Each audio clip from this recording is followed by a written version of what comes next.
तेनालीरामा उपहार का अधिकारी कैसे? तेनालीरामा की कहानी। लड़ाई जीतकर राजा कृष्णदेवराय ने विजय उत्सव मनाया। उत्सव की समाप्ति पर राजा ने कहा, लड़ाई की जीत अकेले मेरी जीत नहीं, मेरे सभी साथियों और सहयोगियों की जीत है। मैं चाहता हूँ कि मेरी मंत्रिमंडल के सभी सदस्य इस अवसर पर पुरस्कार प्राप्त करें। आप सभी लोग अपनी अपनी पसंद का पुरस्कार लें, परंतु एक शर्त है कि सभी को अलग अलग पुरस्कार लेने होंगे।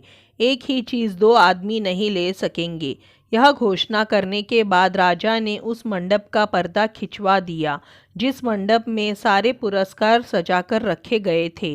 फिर क्या था, सभी लोग अच्छे से अच्छा पुरस्कार पाने के लिए पहल करने लगे। पुरस्कार सभी लोगों की गिनती के हिसाब से रखे गए थे, अतः थोड़ी देर की धक्का मुक्की और छीना झपटी के बाद सबको एक एक पुरस्कार मिल गया।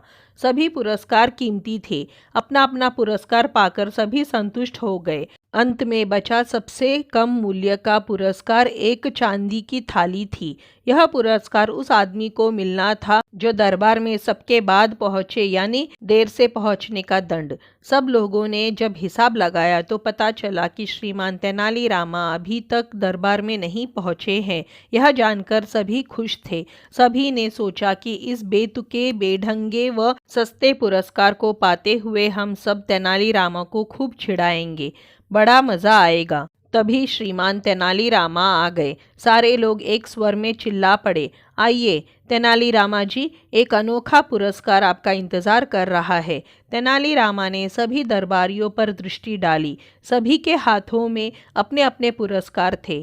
किसी के गले में सोने की माला थी तो किसी के हाथ में सोने का भाला, किसी के सिर पर सुनहरे काम की रेशम की पगड़ी थी तो किसी के हाथ में हीरे की अंगूठी। तेनालीरामा उन सब चीज़ों को देखकर सारी बात समझ गया। उसने चुपचाप चांदी की थाली उठा ली।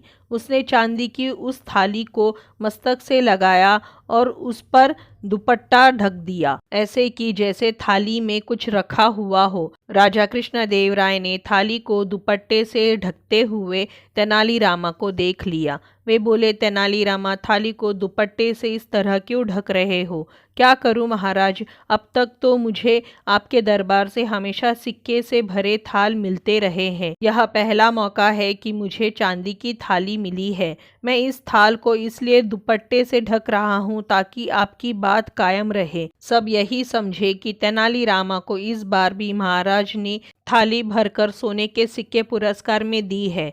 महाराज तेनालीरामा की चतुराई भरी बातों से प्रसन्न हो गए। उन्होंने गले से अपना बहुमूल्य हार थाल में डाल दिया। सभी लोग तेनालीरामा की बुद्धि का लोहा मान गए। थोड़ी देर पहले जो दरबारी उसका मजाक उड़ा रहे थे, वे सब भीगी बिल्ली बने एक दूसरे का मुंह देख रहे थे, क्योंकि सबसे कीमती पुरस्कार इस बार भी तेनालीरामा को ही मिला था। तो दोस्तों, ये थी तेनालीरामा की कहानी। तेनालीरामा उपहार का अधिकारी कैसे? आपको कैसी लगी? अगर अच्छी लगी हो तो इसी तरह की कहानियों के लिए चैनल को सब्सक्राइब करें, वीडियो को लाइक करें, शेयर करें। धन्यवाद।